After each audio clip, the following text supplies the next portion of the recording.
சாந்தி.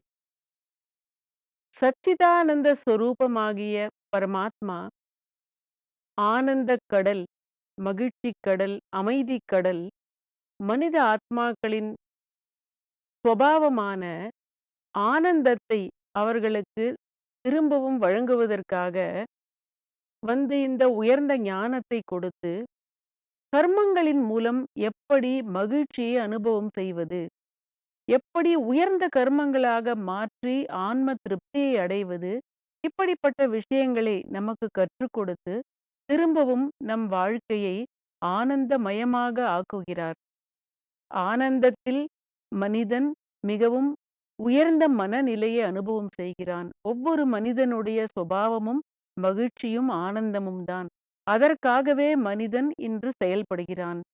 நாமும் இறைவனுடைய இந்த ஒரு ஞானத்தை கேட்டு உயர்ந்த மகிழ்ச்சியையும் ஆனந்தத்தையும் எப்படி அனுபவம் செய்வது என்று பார்ப்போம். அடுத்ததாக இறைவன் என்ன சொல்றார் அப்படின்னா, இயற்கை சக்கரத்தை பற்றி நாம பார்த்துக்கிட்டு இருந்தோம். இயற்கை சக்கரத்துல நம்முடைய எண்ணங்களுடைய ரோல் என்ன அப்படின்னு நம்ம பார்க்கிறோம். அப்போ நம்ம இயற்கை சக்கரத்துல நம்ம நடுவுல நம்ம இன்டர்ஃபியர் பண்ணக்கூடாது அப்படின்னு பார்த்தோம். அதாவது நாம நடுவுல அதுல இன்டர்ஃபியர் பண்ணும் பொழுது அந்த சக்கரம் சீராக இயங்காது. அதனால தான் இன்னைக்கு நம்ம பார்க்கிறோம். இயற்கையோடைய ஒரு கோபத்தை நம்மளால இன்னைக்கு இப்ப பார்க்க முடியுது. அதிக மழை, வெள்ளம், பஞ்சம், பூகம்பம் இது எல்லாமே இயற்கையோடைய ஒரு கோபத்தோடைய ஒரு அடையாளம். இயற்கையோடு நாம் ஒருங்கிணைந்து செயல்பட வேண்டிய நாம, இயற்கைக்கும் அகெயின்ஸ்டா மாறிட்டோம். அது எப்படி அப்படின்னா, நம்ப அ நதி ஓடும். நதியோடைய நேச்சரே ஓடுது. அந்த நதியோடைய நீர் எல்லாருக்கும் தேவை. எல்லா பசு பட்சிகள்லிருந்து எல்லாருக்கும் தேவை. ஆனா, நதியில மனிதன் தன் சுயநலத்துக்காக அணை கட்டும்பொழுது என்ன ஆகுதுன்னா, இயற்கையோடைய பேலன்ஸ் மாறிடுது. செயற்கையாக மனிதன் நா உலக நன்மைக்கு அப்படின்னு நினைச்சு, நெறைய விஷயங்கள் இயற்கையோடு நெறைய விஷயங்கள்ல விளையாடிடுறாங்க இன்னைக்கு. அதனால என்ன ஆகுது அப்படின்னா, இப்போ இயற்கை பேரிடர்கள நாம சந்திக்க வேண்டியிருக்கு. இப்ப அத பத்தி நெறைய சிந்தனை பண்றாங்க. நெறைய கான்ஃபரன்ஸ் எல்லாம் பண்றாங்க. Clean the எர்த்ன்றாங்க. கிரீன் எப்படி மாத்துறது திரும்பவும் பசுமையாக இந்த பூமியை, எப்படி அந்த இது மாறிடுத்து அப்படின்னு சொல்லி, அந்த குளோபல் வார்மிங் அப்படின்னு சொல்லி, இத மாதிரி அதுதான் நம்மளுடைய விநாசத்திற்கு இன்னைக்கு நடக்கக்கூடிய பல இயற்கை பேரிடருக்கு காரணம் அப்படின்னு கண்டுபிடிக்கிறாங்க. அதுக்கும் முன்னாடி அது ஏன் அப்படி ஆகுறது அப்படின்னா, நாம இன்டர்ஃபியர் பண்ணியிருக்கோம். அதுக்கும் காரணம் மனிதனுடைய சுயநல போக்கு அப்படின்னு சொல்லலாம். அப்ப அத நம்ப எப்படி மாத்துறது? அப்போ மனிதன் செய் அ அ தன்னிச்சையாக இயங்க முடியாது. ஒருங்கிணைந்து தான் நம்ம எல்லாமே செய்யணும் அப்படின்னா, அதுக்கு இறைவன் அடுத்ததா என்ன சொல்றாரு அப்படின்னா, "யஸ்வாத்மரதிரேவ ஸ்யாத் ஆத்ம திருப்தஸ்ய மானவः யஸ்வாத்மரதிரேவ ஸ்யாத் ஆத்ம திருப்தஸ்ய மானவः ஆத்மன்யேவ ச சந்துஷ்டः தஸ்ய காரியம் ந வித்யதே ஆத்மன்யேவ ச சந்துஷ்டः தஸ்ய காரியம் ந வித்யதே." அதாவது ஆத்மாவிலேயே ஆத்மரதி அப்படின்னா தனக்குள்ளேயே தானாகவே மகிழ்ச்சியோடு வாழக்கூடிய ஆத்ம திருப்தஸ்ட மாணவகா, எந்த மனிதன் ஆத்ம திருப்தியோடு மன நிறைவோடு இருக்கானோ, தனக்கு தானே மகிழ்ந்து தன்னுள்ளே மகிழ்ச்சியாக இருக்கிறானோ, ஆத்மன் ஏவச்ச சந்துஷ்ட, அப்படிப்பட்டவன் தானாகவே திருப்தியோட இருக்கான். அப்படிப்பட்டவனுக்கு அவன் செய்ய வேண்டிய ஒரு கர்மங்கள் அப்படிங்கிறது எதுவுமே இல்ல. அதாவது தஸ்ய காரியம்ன வித்யா, அவனுக்குன்னு பெரிய ஒரு கடமை எதுவும் இல்ல அப்படின்னு இங்க பரமாத்மா சொல்றார். அப்படின்னா, நம்ம இதுக்கு முன்னாடி பார்த்தோம். புலன்களுக்கு நாம அதையே திருப்திப்படுத்துறதுக்காக எதுவும் செய்யக்கூடாது. சுயநலத்தோட செய்யக்கூடாது. புலன்களுக்காக வாழக்கூடாது அப்படின்னு பார்த்தோம்.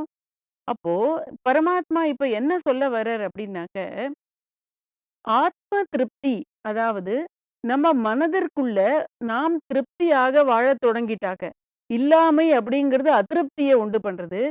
அப்ப நமக்குள்ளேயே நாம் மகிழ்ச்சியோடு, மனநிறைவோடு வாழத் தொடங்கும் பொழுது, இயற்கை நமக்கு உதவி புரியும். இப்போ வந்து அ நம்மளுடைய லட்சியம் நமக்கு புத்தியில மறந்து போயிடுது. இறை சேவை அப்படிங்கிற கான்செப்ட் புத்தியில இருந்து போயிடுது. அதனால நாம செய்யக்கூடிய சேவையை கடமைகளை நாம் சேவையாக நினைத்து செய்யும் பொழுது, நமக்கு ந இயற்கை உதவி புரியும். இறைவன் அப்படின்னா எல்லாரும் என்ன நினைக்கிறாங்க அப்படின்னா, நாம தான் அவர்கிட்ட கேட்கணும். அதாவது பிச்சை எடுக்கணும். பெக்கிங் அப்படிங்கிற ஒரு நிலை வந்துடுது இப்ப. எதுவா இருந்தாலுமே எல்லாருக்கும் என்ன வேணும் அப்படின்னா, இறைவன் கிட்ட ஜாப் வேணும், நல்ல மார்க் வேணும், அப்புறமா ப்ரமோஷன் வேணும். இதுக்காக தான் அவங்க இறைவன நினைக்கிறாங்க. இந்த ஒரு விரதம் இருக்கிறதோ, ஒரு ஸ்பெஷல் பூஜை பண்றதோ, இறைவனிடமிருந்து நான் பெற வேண்டும் அப்படிங்கிற ஒரு மனநிலை வந்துடுது. ஆனா, இங்க நாம் என்ன இறைவனுக்கு கொடுக்கணும் அப்படிங்கிற மனநிலை இல்ல. அவருக்கு நம்பளால குடுக்க முடியுமா அப்படின்னா, அது அப்படி இல்ல. நாம் நன்றி உணர்வோடு அவருக்கு அர்ப்பணம் செய்து கடமைகளை செய்யணும். இப்போ உதாரணத்திற்கு, புத்தர் ஒரு சிட்டிக்கு வரார். அங்க மக்களுக்கு மத்தியில ஒரு சொற்பொழிவு நடத்துறார். அப்போ அதுல என்ன அனௌன்ஸ் பண்ணினாங்க அப்படின்னா, யார் இந்த புத்தரோட சொற்பொழிவுக்கு வராங்களோ, இறைவனை அடைவதற்கான வழி அதுல கிடைக்கும் அவங்களுக்கு அப்படின்னு சொல்றாங்க. அப்போ கொஞ்ச நாள் ஆகுது. நெறைய மக்கள் வராங்க. இவரு பார்க்குறாரு அவங்க எல்லாரையுமே. அவர் தன்னுடைய சொற்பொழிவ நடத்திக்கிட்டே போறார். அப்போ அதுல வந்து ஒருத்தன் பார்ப்பான். இவர் வந்து இந்த மாதிரி இறைவன அடைய வேண்டிய விஷயங்கள சொல்லலையே அப்படின்னு சொல்லி, அவர்கிட்ட போய் கேட்பான் புத்தர்கிட்ட. நீங்க வந்து இறைவனை அடையக்கூடிய வழி சொல்றேன்னு சொன்னீங்களே! ஆனா இதுவரைக்கும் எங்களுக்கு அதெல்லாம் ஒண்ணுமே ஒரு உயர்ந்த விஷயங்கள் கிடைக்கலையே அப்படின்னு. அவர் சொல்லுவார், "நீ ஒண்ணு பண்ணு." 5 பேர கூப்பிடுவார். இந்த ஒரு சிட்டிக்குள்ள போயிட்டு, நீங்க ஒரு கொஞ்சம் பேர மீட் பண்ணுங்க. மீட் பண்ணிட்டு, அவங்க என்ன வேணும் அவங்களுக்குன்னு கேட்டு வந்து எனக்கு சொல்லுங்க அப்படின்னு. அப்போ அடுத்த நாள் அந்த 5 பேருமே புத்தர் கிட்ட வருவாங்க. அவர் கேட்பாரு, "நீங்க போய் கேட்டீங்களா? எல்லார்கிட்டயும் பேசுனீங்களான்னு?" அப்போ அவங்க எல்லாருமே சொல்லுவாங்க. எல்லாருமே என்ன விரும்புறாங்க அப்படின்னா, அவங்க இந்த ஒரு பௌதீக வாழ்க்கையில மகிழ்ச்சியா வாழறதுக்கு என்ன வேணுமோ, அவங்களுக்கு அதுதான் தேவ. ஒரு நல்ல குழந்தை குட்டி வேணும் அவங்களுக்கு.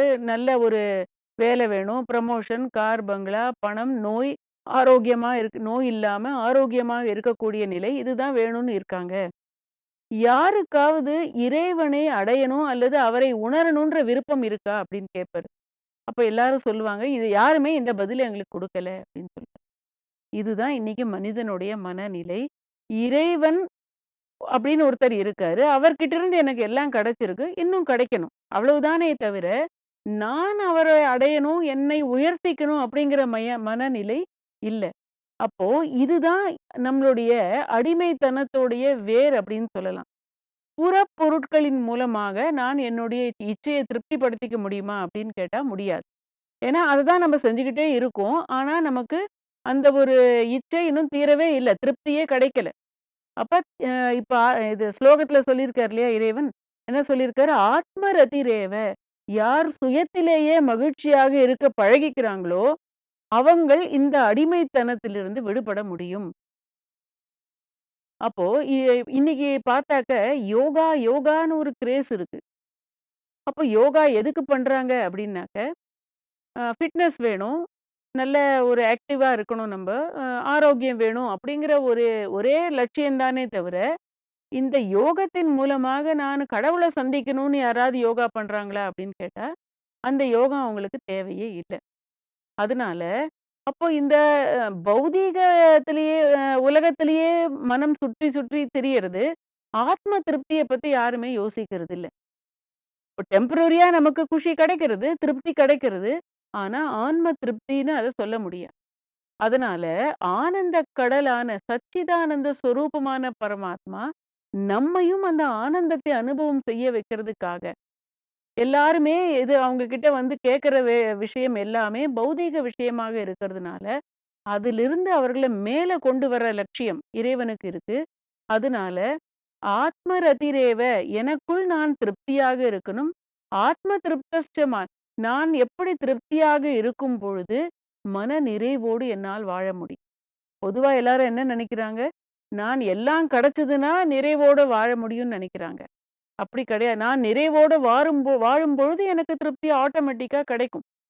அப்போ இந்த ஒரு வெளிப்பகட்டுக்காக இன்றைக்கு மனிதன் வாழறான். அப்போ நித்திய கர்மா நாம தினம் செய்யறது வெளிப்பகட்டுக்காக இல்லை. என் ஆன்ம முன்னேற்றத்திற்கான ஒரு நித்திய கர்மாவ நாம டெய்லி ரொட்டீன நாம செட் பண்ணிக்கணும். இப்ப என்னுடைய தினசரி வாழ்க்கையோடைய ரொட்டீன் எப்படி இருக்கணும் அப்படின்னாக்க, அதுல சில விஷயங்கள் ஆன்ம முன்னேற்றத்திற்காகவும் இருக்கணும். மற்றவர்களுக்காகவும் இருக்கணும். அப்போ அ இப்போ உலகத்துல நம்ம பரோபகாராய பலந்தி விருக்ஷः, பரோபகாராய வஹந்தி நத்யஹான்னு சுபாஷிதம் இருக்கு. அதாவது மற்றவர்களுக்காக தான் இந்த மரங்கள் பழங்கள கொடுக்கிறது. அவர்களுக்கு அது சாப்பிடுறதில்ல. நதிகள் மற்றவர்களுக்காக தான் ஓடுது. இத மாதிரி இயற்கையில சுயநலம் அப்படிங்கிறது இல்லை. இயற்கை முதலிருந்து இப்ப வரைக்கும் கொடுத்துக்கிட்டே தான் இருக்கு. ஆனா மனிதன் மட்டும் தான் சுயநலத்தோடு வாழறான். அதனால செல்வம் இந்த நாட்டுல செல்வம் குறைவா இருக்கா? இல்லவே இல்ல. ஆனாலும் ஏழ்மை ரொம்ப அதிகமா ஏழைகள் அதிகமா இருக்காங்க. அப்போ இந்த நாட்டுல உணவு நெறைய இருக்கு. அதுக்கு பஞ்சமே இல்ல. ஆனா ஆயிரக்கணக்கான பேர் பசியால இறக்குறாங்க. இதுக்கு என்ன காரணம் அப்டின்னாக்க, இல்லாமைங்கிறது எல்லாமே இருக்கக்கூடியவர்கள் மனதிலயும் இல்லாமைன்றது இருக்கிறதுனால, அவங்க என்ன நெனைக்கிறாங்கன்னா, நாம சேமிச்சு வைக்கணும். தனக்கு மட்டும் அப்படின்னு நினைக்கும் பொழுது, அத மற்றவர்களோட நன்மைக்காக அத உபயோகப்படுத்துறதே இல்ல. உதாரணத்திற்கு ஃபாரின்ல கொஞ்சம் பேர் ஒரு குரூப் போயிருந்தாங்க. அவங்க ஹோட்டல்ல உட்காந்து நல்லா சாப்பிட்டாங்க. நெறைய ஃபுட் ஆர்டர் பண்ணாங்க. சாப்பிட்டாங்க. சாப்பிட்டுட்டு அவங்களுக்கு சிலதெல்லாம் வேண்டான்னு தோணித்து. அப்படியே அவங்க தட்டுல மிச்சம் வச்சுட்டாங்க. இது இப்பல்லாம் ஒரு ஃபேஷனா கூட மாறிடுத்து. தட்டு ஃபுல்லா காலி பண்ணக்கூடாது. மிச்சம் வைக்கலையான்பாங்க. அப்ப அந்த நாட்டோடைய ஹோட்டல்ல வேலை செய்றவங்க வந்து, "இது எப்படி நீங்க உணவ வேஸ்ட் பண்ணினீங்கன்னு?" கேட்டாங்க. அவங்க சொல்லுவாங்க, "இந்த பணம் நாங்க இதுக்கு பணம் குடுத்தாச்சு. பணம் நாங்க சம்பாதிச்சது. நாங்க ஆர்டர் பண்ணது. எங்க விருப்பம் தானே." அப்ப அவங்க சொல்லுவாங்க, "பணம் உங்களுடையதா இருக்கலாம். உணவு எங்க தேசத்த சேர்ந்தது. அப்போ இங்க வந்து யாருமே உணவ வேஸ்ட் பண்ணக்கூடாது. அப்படி பண்ணினா அவங்களுக்கு ஃபைன் அப்படி ஃபைன் கொடுக்காட்டா அவங்கள நாங்க அரெஸ்ட் பண்ணிடுவோம்." அப்படின்னு சொல்றாங்க. அதனால பணத்தால நம்ப எல்லாத்தையும் மாத்த முடியாது. அப்ப நமக்குள்ள இருக்கிற தெய்வத்துவத்த வெளியில எடுத்துக்கொண்டு வரணும் அப்படின்னாக்க, இந்த ஒரு பௌதீகவாதத்தோடைய அகங்காரத்துல நம்ப இருந்தோம் அப்படின்னா, நான் தான், எனக்கு தான், நான் உழைத்தது, என் பணம், என் சம்பாத்தியம்னு இருக்கும் பொழுது, மன தூய்மைக்கான அடியை நாம எடுத்து வைக்கவே முடியாது. அப்போ ஒரு மனிதன் அந்த நிலையை அடைந்த பிறகு அவனுக்கு திரும்பவும் அத செய்யணும்னு அவசியம் இல்ல. தஸ்ய காரியம் ந வித்யதே. அவனுக்காக செய்யணும்னு இப்ப ஒரு காலேஜ்ல படிச்ச ஒருத்தர் டிகிரி வாங்கிடுறாங்க. அவங்களுக்கு அந்த கான்வகேஷன் முடிஞ்சு போச்சு. எல்லாம் வாங்கிட்டாங்க. இனிமே அவங்களுக்கும் காலேஜுக்கும் அந்த பழையபடி கனெக்ஷன் இல்ல. அப்ப அவங்கள யாராவது வந்து காலேஜ் ரூலுக்கு அவங்கள கட்டுப்படுத்த வைக்க முடியுமா? உங்களுக்கு அட்டெண்டன்ஸ் குறைவா இருக்கு. நீங்க லேட்டா ஏன் காலேஜுக்கு வந்தீங்க? நீங்க வந்து இந்த மாதிரியான டிசிப்ளினோட இல்ல அப்படின்னு சொல்ல முடியுமா? அப்படின்னு கேட்டா முடியாது. ஏன்னா, அவங்களுக்கு அந்த படிக்க வேண்டிய நிலைமை முடிஞ்சு அடுத்த லெவலுக்கு போயாச்சு. அதேபோல, யார் வந்து ஆத்ம திருப்தியோடு ஒரு ஆன்மீகத்தில நல்ல ஒரு அனுபவத்தை பெற்ற ஆத்மாக்களாக, முனிவன், சாதுன்னு சொல்றாங்க. அப்படி வாழ்கிறார்களோ, அவர்களுக்குன்னு சொந்த கடமை இல்ல. இதுதான் இந்த ஸ்லோகம் நமக்கு விளக்குறது. ஒரு பண்டிதன் கல்யாணம் பண்ணி வச்சுட்டாரு. 2 பேர சேர்த்து வச்சாச்சு. அதுக்கு பிறகு போயிட்டு நீங்க வந்து கல்யாணத்துல நீங்க கொடுத்த உறுதிமொழியெல்லாம் என் கணவர் பின்பற்றவே இல்லையே! ஏன்னு போயிட்டு பண்டிதர போய் கேட்க முடியுமா? முடியாது.